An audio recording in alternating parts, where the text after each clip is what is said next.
Tampang ito ay rated SPG, striktong patnubay at gabay ng magulang ang kailangan.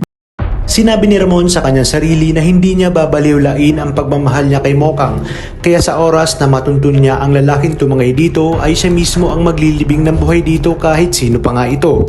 Habang si Olga naman ay unti-unti nang naisa sa katuparan ang kanyang mga plano dahil napaniwala niya na nga na anak talaga ni Ramon si David at hihintayin niya na lang na magpatayan ang tunay na mag-amang Tanggol at Ramon.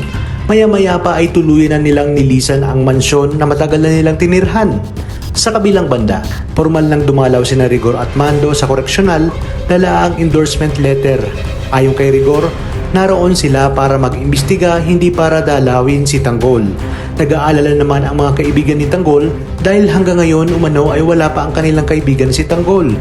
Nagbigay ng taning si Espinas na kapag lumagpas ang alas 12 na wala pa rin sina Tanggol at Bubbles, ay unti-unting papatayin ang mga kaibigan ni Tanggol upang malaman ng ibang preso na siya pa rin nga ang batas sa loob.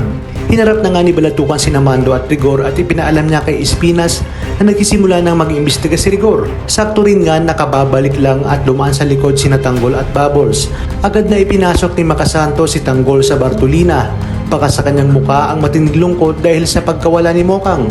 Walang kaalam-alam si Espinas na nakabalik na si Tanggol at Bubbles, kaya't nang hinarap nito si Rigor ay sinabi niyang hindi nito pwedeng makita si Tanggol dahil nasa isolation, kaya umalis na umano ito.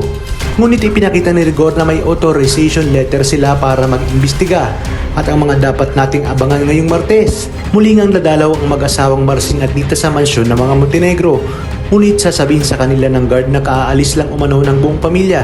Kaya naman nangangamba ang mag-asawa na baka tuluyan na nilang hindi makita ang kanilang anak na si Mokang. Sa kabilang banda, aalis na sana si Rigor hanggang sa sinabi ni Makasantos na pwedeng silipin ni Rigor si Tanggol kung hindi ito kumbinsido sa sinabi ni Chief Espinas. At dito nga ay sinamahan pa sila ni Espinas. Nakita ni Rigor si Tanggol na nasa Bartolina. Ngunit sa kanilang pag-alis ay may duda pa rin siya dahil kamukha nga ni Espinas ang babaeng nakaengkwentro nila ng nakaraan. Sa inyong palagay, malulusutan kaya ni Espinas ang paghihinala ni Rigor?